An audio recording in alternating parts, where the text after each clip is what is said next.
Hey, at the end of this podcast, right at the end, we got 99% of the podcast recorded. There was a technical difficulty, meaning I probably screwed up. And so it cuts off abruptly. I'm sorry about that. Pat did an incredible podcast, so enjoy the podcast.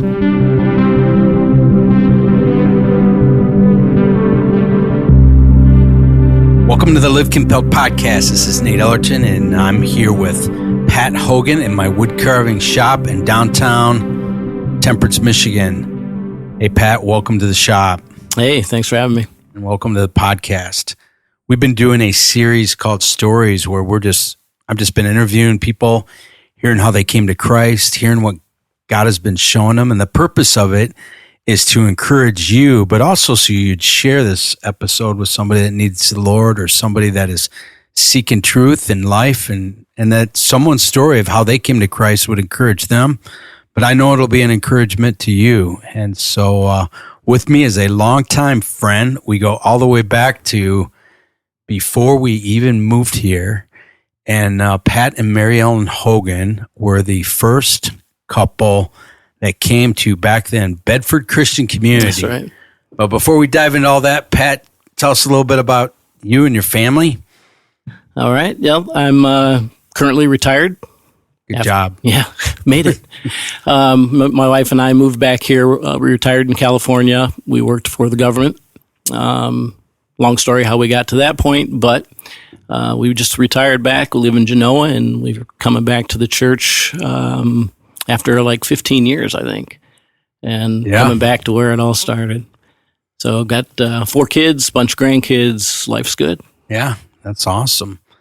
Well, when I met you, we hadn't even we haven't even moved down here yet. You had made a call to the Michigan district office to see if there was an Assembly of God church in this area.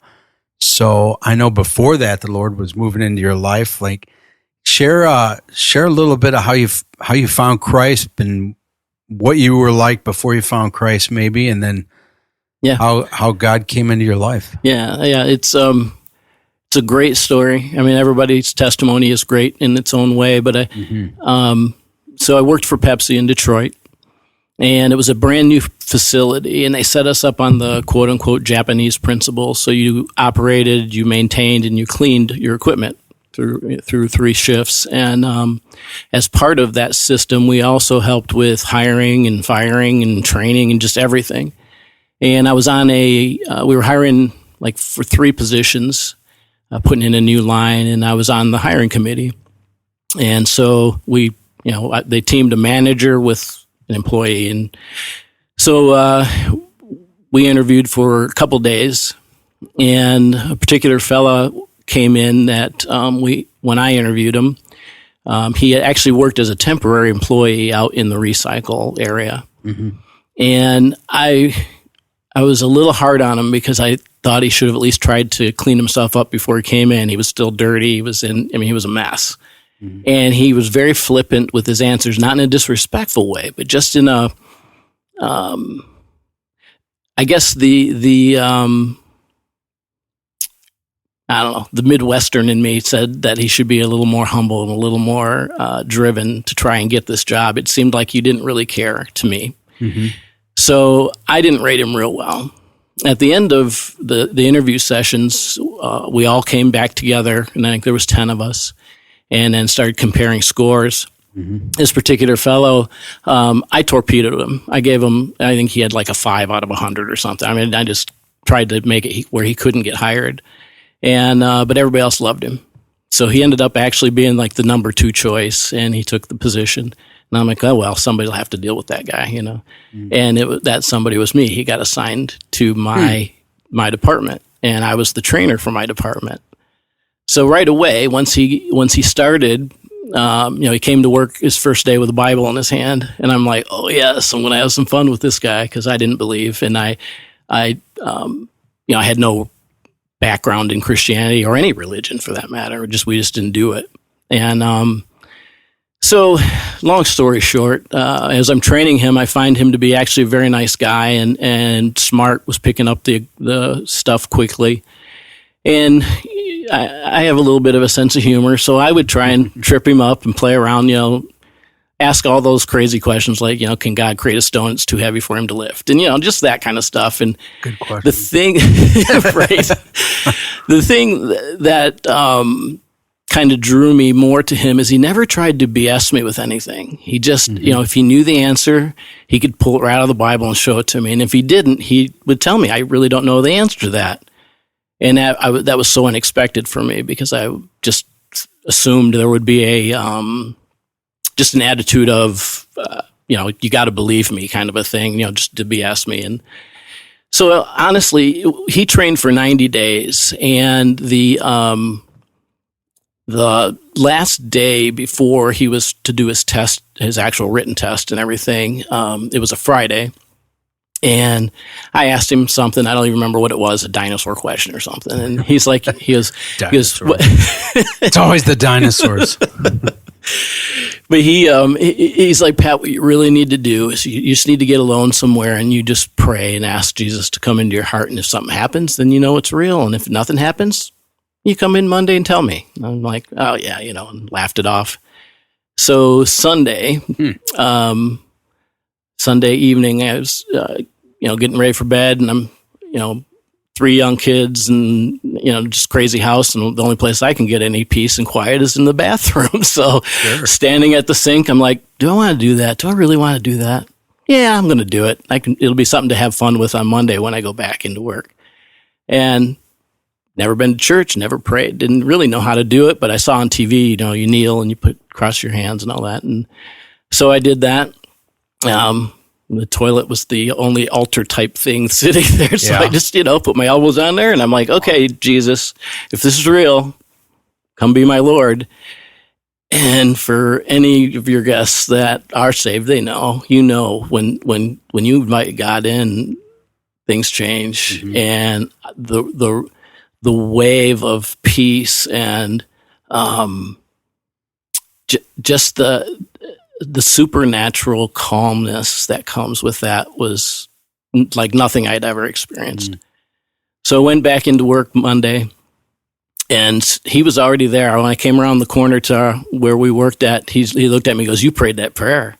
I'm like, "Yeah, I did. How'd you know?" He goes, "You can see it in the way you're walking." I'm like, "No." And so then this fella mentored me through my first few months. I was going up every Sunday. He went to St. Clair Shores Assembly of God. Yeah. And I was driving up there on Sundays to go to church with him.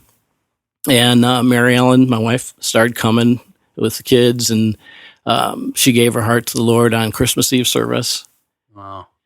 So with all that being said, we decided going up there every week, from Temperance was a little much. So see if we could find something close to home. And we just started visiting the churches around here.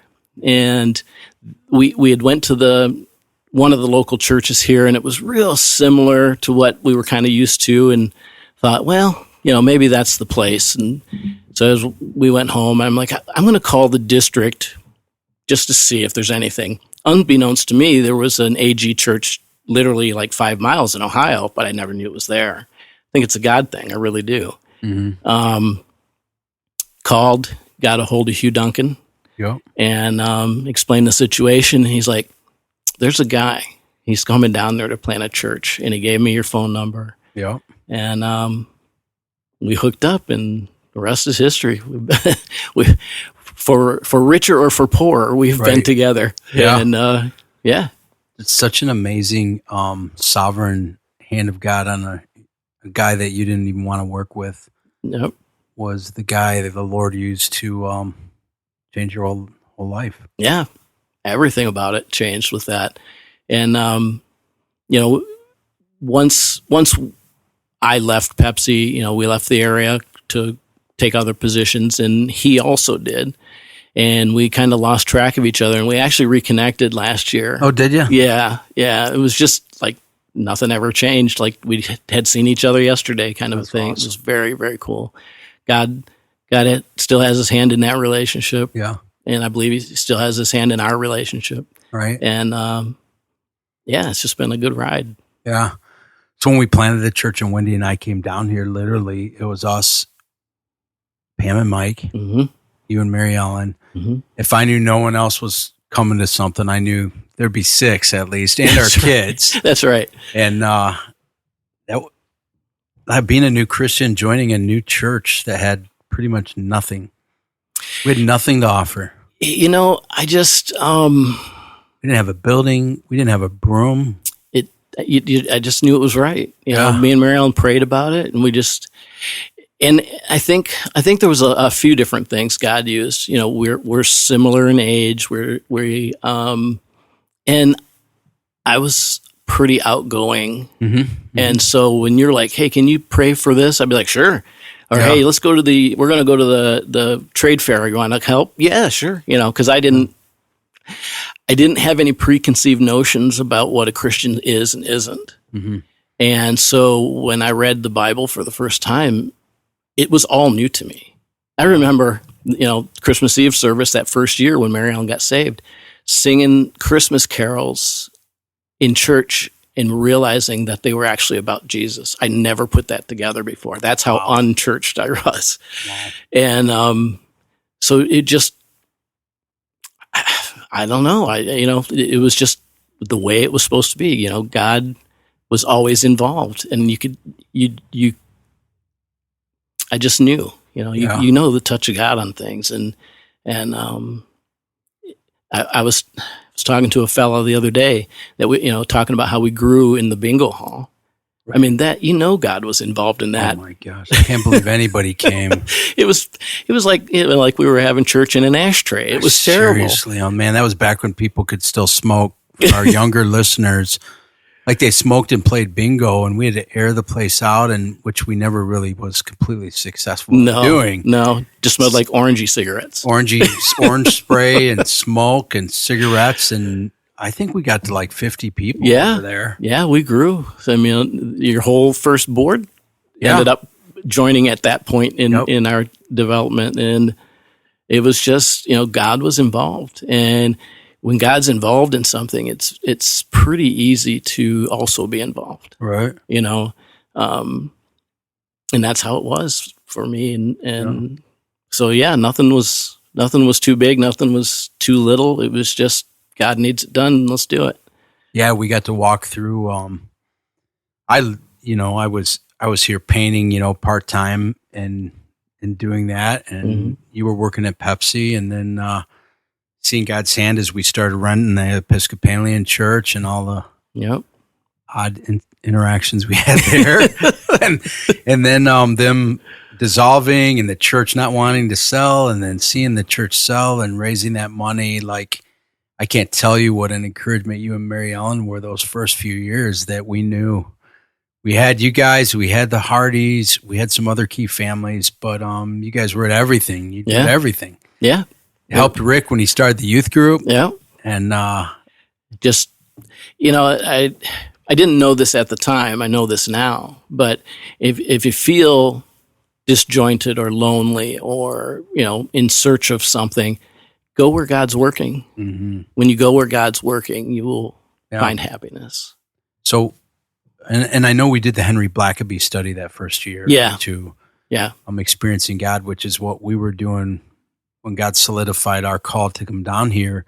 And I remember that I was trying to think, like, I'm not going down there to start something, God is already working. Then getting a call from Hugh saying, there's a guy that's going to call you. Him and his wife are looking for an Assembly of God church. And I told Wendy, you're never going to believe it. I got this number to this guy who's looking for an Assembly of God church in Temperance. And she said, see, God is already working there. Yeah. And God had already been working on you, and he was already working in this area. Yeah, absolutely. So I've been asked many times, how did you plant the church in Bedford? I can tell you methods. There are things like that you just have zero control over. Right. I mean, how you were getting saved in Pepsi, a couple other key family members were in transition. The growth of this area at that time was exploding. It was. And that, when Proposal A passed and everyone's property taxes dropped and Ohio was flooding over and all the subdivisions, and it was God was already at work. He absolutely was. Yeah. So let me take you back, Pat. There's something you did, and I don't think I've ever asked you this question. Maybe I did back then. I don't remember. but you came down once. You said, I need a key to the church. And I said, okay, cool. I'll give you a key. What do you do? And he goes, I just need to go there every morning and read the Bible out loud. And you went there for months, maybe more than months, maybe a year. And you went there early in the morning before you even went to work. And you read the Bible out loud. Yeah. To yourself. Yeah. As part of your disciples. Like, how did that come about? I just thought back then, I'm 30. I'm like, oh, that's cool. But looking back now, I'm like, that's a discipline that is being taught in the books laying on this table. It's, I don't think Richard Foster talked to you back then, told you to do it. No. I just, it was just one of those things I felt led to do. I wish I could give you this epiphany, that I had, but it was just, I just felt that that's what I needed to do. I needed to do my, I had this thought, and actually I still do this. I still do that every morning.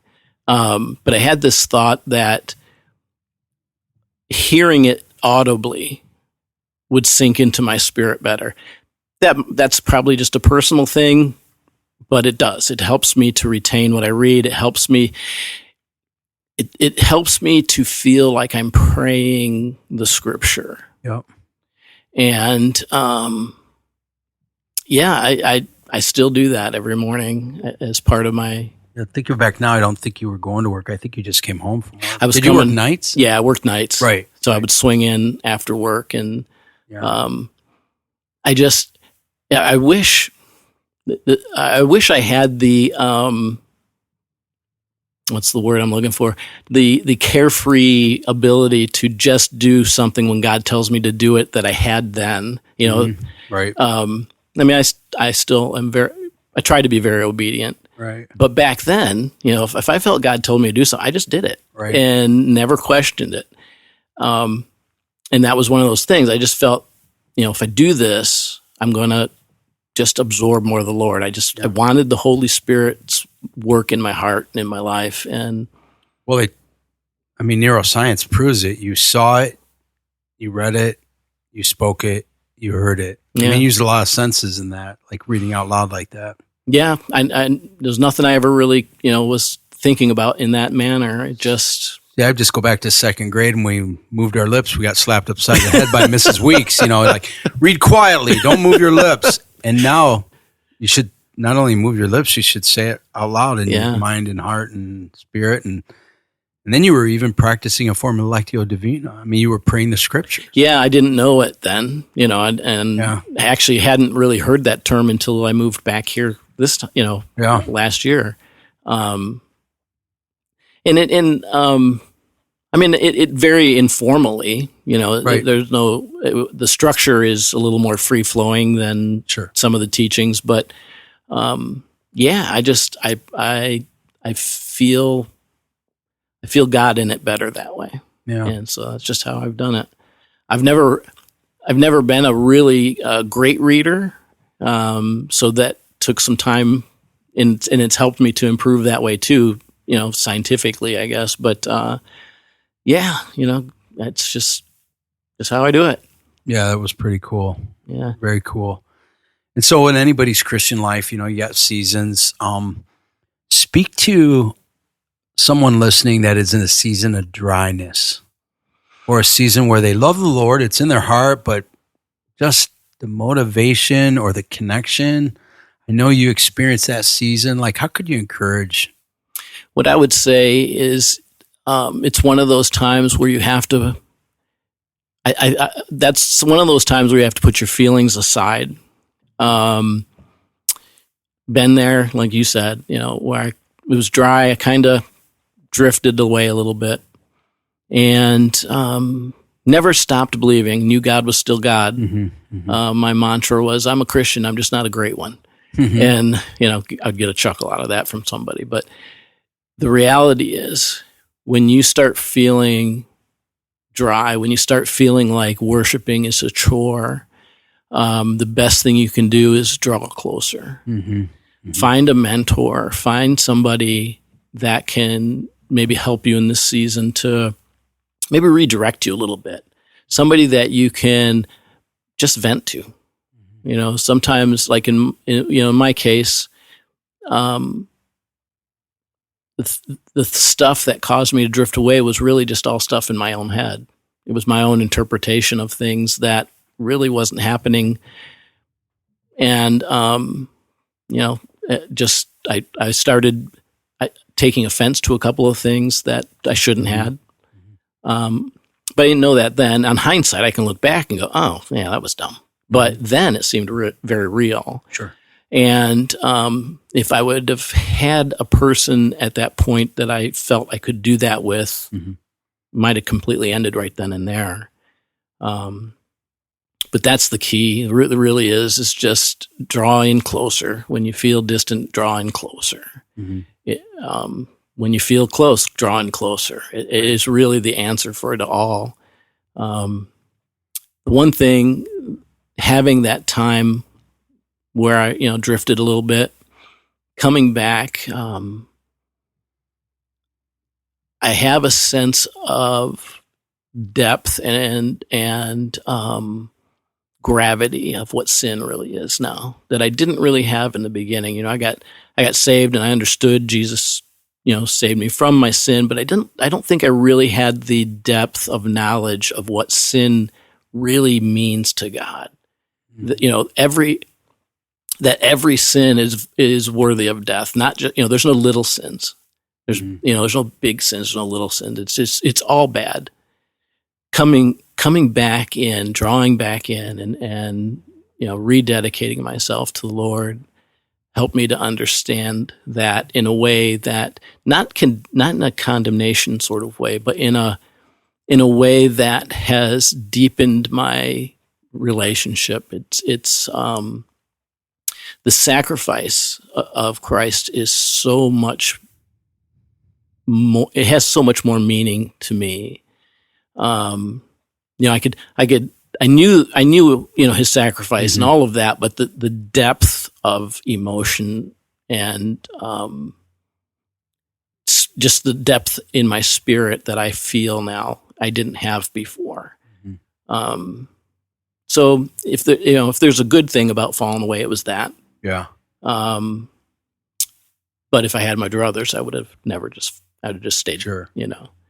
But life happens, and there was a series of events where, as that was happening, economy crashed, lost my job, ended up leaving. So it was kind of a double whammy. I didn't even have a chance really to rekindle things with the people I know and love here. I was, scurried away, right? And that's okay. The devil tried, but God won. Right. So it's kind of like you weren't here for 15 years. God brought you and Mary Ellen back to the area, which we are, so excited about. What does it feel like for a non-pastor? You're definitely a minister, and you've always ministered, but a non-professional pastor to walk into something like we have now, knowing that had it not been for you and Mary Ellen, I don't know that it would have, your fingerprints are on almost everything in that place. Do you get any sense of the blessing of that for you guys? Or? I'm proud of that. And at the same time, since, coming back and all of that, my desire now actually is to just be humbly quiet in the background. Yeah. Working, before young and robust and, and now, so there's definitely a pride in that, but a pride I don't really want. I want to save my treasure in heaven, for lack of a better way to say it, but yeah, it's very cool. I remember, God telling me when we were going to get that church, it's like, that church is yours. And they had just told you they weren't going to sell. And you told me. No, God told me we were going to get it. Yep. I prayed. I really feel it's ours. And I was just like, good for you. I was just like, whatever. They just told me flat out terms. They're putting it on the market. Yeah. Bulldozing down the church and making a subdivision. Yep. And I'm glad you were speaking some faith, because I didn't have it at that point. Yeah, it's God has blessed me. Pete Gregg uses a term. It's it's being spiritually inclined, and I don't say that as a bragging kind of way, but I've just always been able to hear God. I don't know why, I just have, and it's God's told me a few things throughout the years, and they've come true. And it's the other morning, I'll share with you actually. I was praying, and I'm like, I was just, God, I'm so sorry. Sometimes I still doubt. He's given me a word a couple of times for the church, for Sunday morning, and I haven't given it because I was concerned how it would be taken. And he just told me, he's like, Pat, it's okay. He goes, the apostles lived with me for 3 years, and they still had doubts. I'm like, man, that's pretty cool. Lord's good, isn't he? Yeah, it's pretty cool. Yeah. But, it's just, it's a good life. And, the overriding theme for this last year for me is just, draw in. When you think you're close, draw in more. And that's really it, man. Abide in the Lord. Right. Our Holland location is rolling off, and they're pretty much going to be a church. They're a church now, pretty much. But, they're going to plant in a school. We're not renewing that lease. Pastors Matt and Mandy have their Pat and Mary Ellen surrounding them. Good. And they have their, Lois and Dan Dietzers and Bill and Ann Liggett. They got that group. I could mention other people. What would you say to them? Because they're going to be in a school. We were in a bingo hall. We were in a rented church. We were out again. Then we were in. We didn't know what was going to happen. They said they were going to sell. Yet through it all, that core group remained unified. And we saw it through. What would you say to just encourage that team, and specifically in Holland, that's with Pastors Matt and Mandy, as they jump out to be their own church? Is there anything that comes to mind or heart? I think the main thing for me is they need to be a family. They need to be, communicate very well. They need to be on the same page. And if they have, talk about things, and, Matt has a vision. He has to communicate that well, and he probably has. But I'm thinking back to us. You communicated your vision, and we all were on board. And so we did what it took to make that happen. And I would say the same for them. Be a family, look out for each other, and be on board and do what you got to do to make it happen. Yeah. It's a sacrifice, but God will bless it. Yeah, I think of all that stuff we did from, it wasn't just like showing up, like it was manual labor. Yep. We were walking in parades and moving tents and putting up tents and making floats, and even just taking the bingo hall down and setting it back up, which is what they're going to be doing at a school. It's just work. Like, we're tired on Sunday too. Like, it was my job. I was a little flexible. You all had to go to work that night on Sunday night. That's the key. They have to be sold out. They have to be really all in. Yeah. If they're not all in, not as a bad, I don't say this is a bad thing, but if they're not all in, they need to maybe step aside and let someone who is all in. And, keep praying, keep doing what you can do. Right. But they got to be, think about how much time we were together that first year. Almost daily we saw each other. Right. And, I just remember so much joy was involved. Yeah. When we get together, Mike and Pam were there. That core group. Yeah. There was so much laughter and joy, and it was almost like the Acts 2 church. Yeah. Well, that was... We're in awe, like everything. Guess what happened? Somebody's going to donate this. And it was like laughing, like we knew God was going to keep doing stuff. Yeah. And enjoying his presence. We'd worship for 3 hours on Friday night. Yeah. And that's exactly... Just loved every second. Right. Nobody was trying to get home. Exactly. It was just a great time. It was a great season of church planting. Mm-hmm. Sorry about the abrupt ending. That's the end of it. Thanks for listening to the Live Compelled podcast. If you would you share this and follow Live Compelled? I'm going to continue to do some stories here for the next several weeks. So thanks a lot, and make sure to live compelled.